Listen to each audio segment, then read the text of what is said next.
What's up, everybody? Welcome back to Mike's Tool Shed. Happy Friday the 13th.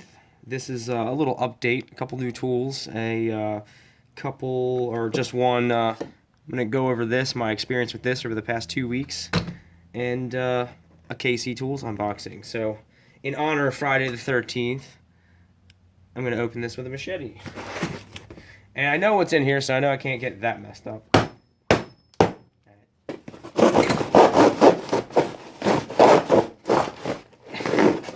Alright. That's good. It's not that sharp. That's a Harbor Freight machete. And here we have it. Comes right out. This is an insulated, this brand, side cutters, diagonal cutters. And I am replacing, which I still really love, and I'm just giving these different brand cutters a chance. But my Klein high leverage, the brown or maroon handled side cutters, I love these. I don't think that these are going to be better, but they are insulated. This is my first insulated pair of cutters. And this comes about because I've been working with a lot of new guys, or been in charge of a couple new guys, and what I keep telling them, I keep finding myself wanting to stress the fact that 120 volts can kill you. And I go into the same spiel like every time, and it was brought up the last time because two guys asked me, they're like brand new, and they asked me if I ever been hit, and I was like, yeah, probably like 50 or 100 times, I don't know, a lot. And they're like, you ever been hit by 480? And I'm like, no, that pretty much getting hit or having a 480 thing go bad is a trip to the hospital. And during the conversation, I just tell them, hey, by the way, the most deaths are from 120 volts because people are the most complacent with it. And like, you got to be really careful. Even 120 volts can kill you. And the more times I give this little spiel, the more motivated I get to never get lit up again. And like I said, it's happened. You're a young dumbass trying to work on things hot. So I'm going down the insulated road. I'm going to try some insulated tools out. So I have not tried these out at all yet. Obviously, I just opened the box, but these things are still in great shape. A little bit of surface rust, but I've had these 2 years, and the blades on them are perfect. Still cuts like brand new. I mean, that's a good, well-made tool. And I'm sure this is good too. The only thing is it's shorter. This is an 8-inch model. Not terribly short, maybe like an inch shorter than these, which I think these are advertised as 8-inch. I think these are advertised as 10-inch. I could be wrong on that. So measure it real quick. Real facts. Hey, these are like 9, and this brand is 8 1/4. So I'm losing an inch, which is never good, but I'm gaining safety. So I'm gonna give these a shot. Probably in the next update video, I'll pull them back out and let you all know how they're doing. But linesmen and cutters now, and pliers, this brand. And these get to go a nice, easy retirement in my toolbox. So I'm actually putting a good pair in there because this was my last retired pair, which you can see I cut some things that I shouldn't have with these. So these can be out of the toolbox now, get hung up on the pegboard somewhere, and then these go in the toolbox. So when I go to grab cutters out of the toolbox, I'm good. This is another new tool, and this is going to be a little mini rant on freaking corporate big box stores. I go in there. I went into there today for some material that I needed that we didn't have on site. Needed some spray foam on short notice, so I went to Home Depot, and I never had a good 100-foot tape measure. I had a little old, like 50-year-old metal one that you just can't use out in the dirt. So I was like, you know what? I'll treat myself to a good 100-footer. I had no idea what I wanted when I went in there. I find the only place where they have 100 and 300-foot tape measures, and the only two options are Milwaukee and DeWalt.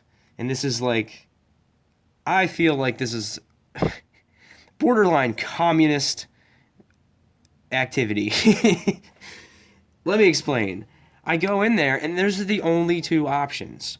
And so if you're a Home Depot shopper, then you're a pro, or even like a homeowner with some extra money to spend on tools, you're probably either a Milwaukee or a DeWalt guy, or maybe a Makita guy. But I'd say 80% of the people that walk in there are one or the other. So then they only have two options: a Milwaukee and a DeWalt. The only two they have. They're both the same price. And then it's like, what do I choose? I have all Milwaukee stuff. Who's to say that the DeWalt one wasn't also a good quality one? But I feel like I'm brainwashed to buy this. I wish they had like an Irwin. I would have bought the Irwin or an Empire, or or even a Stanley if they had it. But there wasn't options for 100, 300, and your measuring wheels. It was Milwaukee or DeWalt, and I just felt forced into buying one or the other. And I'm like, I have Milwaukee everything, whatever. I'll just get the red one. I have a what? I have a I had a DeWalt tape measure somewhere, and I liked that tape measure, and I like DeWalt stuff. I go for the power tools, and then I just have to go for their hand tools also. And it's a weird thing, and I know I feel like I'm being freaking manipulated, because I always go to Home Depot, and I have to it's like you have to pick one or the other. Sorry. I said mini rant, but I don't know. I left kind of pissed off. I'm like, there was no other option. There was just Milwaukee or DeWalt. You had to pick one.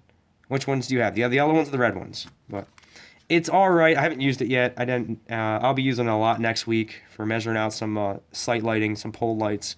But that's new. $20. It seems like it's pretty well built. The one thing that kind of pisses me off is that all of these long tape measures, 50, 100 footers, have like a nice little clip. Like, this will fold down into a part of it, and this doesn't have that at all.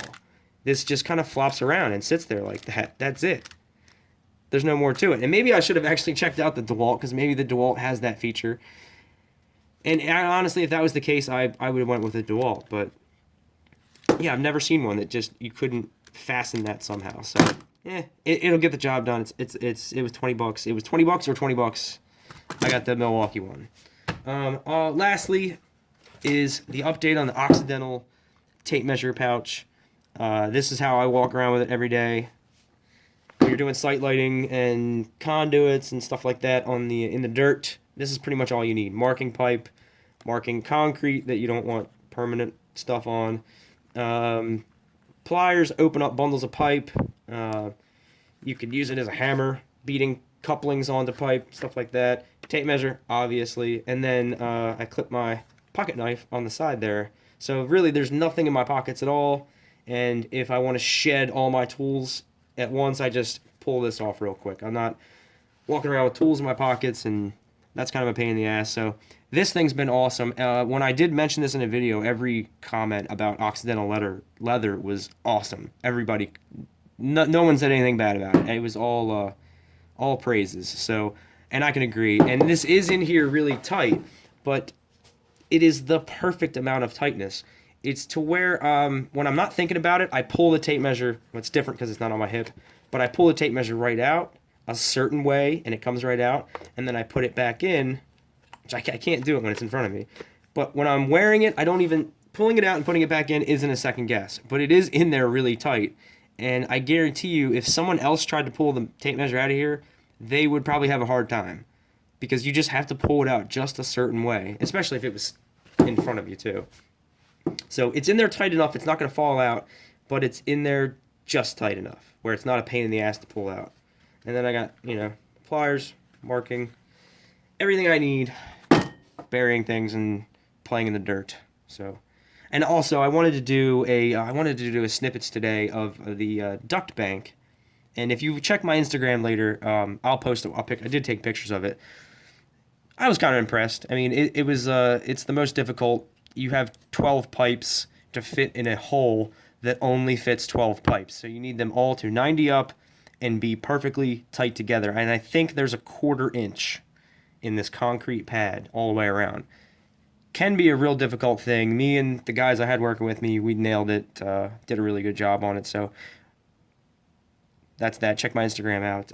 It's Mike's Tool Reviews or Mike's Tool Shed. I think they both go to it. So that's it. That's my Friday the 13th update. pretty excited to try these out. Been pretty impressed with this brand the whole time. Everything I've gotten from them. I think this is my fourth thing I've bought from this brand. So that's it. Happy Friday the 13th, and thanks for watching.